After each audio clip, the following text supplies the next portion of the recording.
Okay, so this one is a big one. There's an argument whether this is common sense or not, but make sure when you are sending out your resume and your cover letter that you are sending it out as a PDF. Now, I get this all the time. I would say it's right under the poor grammar as far as offenders on your biggest offenders on your resume. The next is sending your resume as a raw Word document or as a Google document or a text file or a rich text file, and not saving it first as a PDF. And one, especially if you're an admin or assistant, you should know how to turn something into a PDF. It's just common, it's general common knowledge in an office space, but it's also something that is just expected, and usually people in the office come to us to learn how to do it, is how to change something into a PDF. Now, why do you need to turn it into a PDF is not always known, and that is because we're all using a different program. I personally write my resume in Google Doc, where a lot of people, I would say a majority of people, write it in Microsoft Word. And so that means that your computer could have a different set of fonts than my computer. So the way you've set up your resume and the way you see it and look at it and think that looks beautiful, as soon as you send it off to someone else, it's going to look completely different if they don't have the exact same fonts and the same version of that particular application. If I open your Word document in Google Docs, I'm telling you it's going to completely change it. However, if I open a PDF, I'm going to see it exactly as you intended it.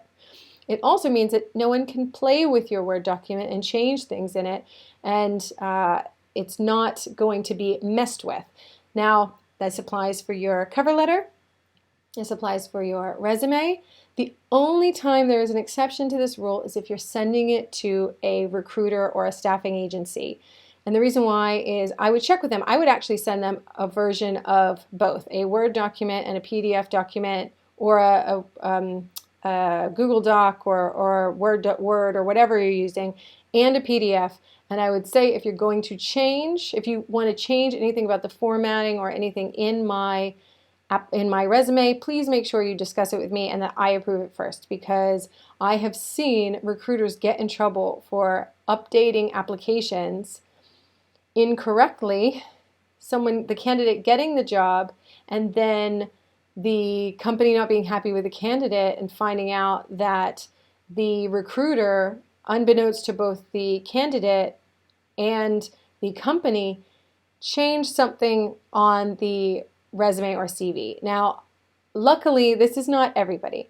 However, when I knew about it, it was actually a very simple mistake, but it was a big mistake, and this person just didn't understand. This was in tech, and they didn't understand the application, and didn't realize that they were putting something in that was very specific that they needed this person to know how to do. They hired him, and they didn't know how to do it. But sometimes it can be a bit shady.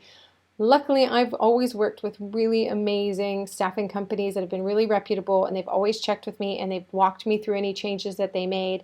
In fact, one of the biggest tips that I have for your resume of putting a recommendation at the top actually came from a fabulous recruiter that I always work with. And I think that shouldn't put anyone off of using a recruiter or a staffing agency, but is a reason that you need to send it as the raw file and the PDF file, and make that little disclaimer that if they change anything or they want to discuss changing anything, that they should definitely talk to you about that first.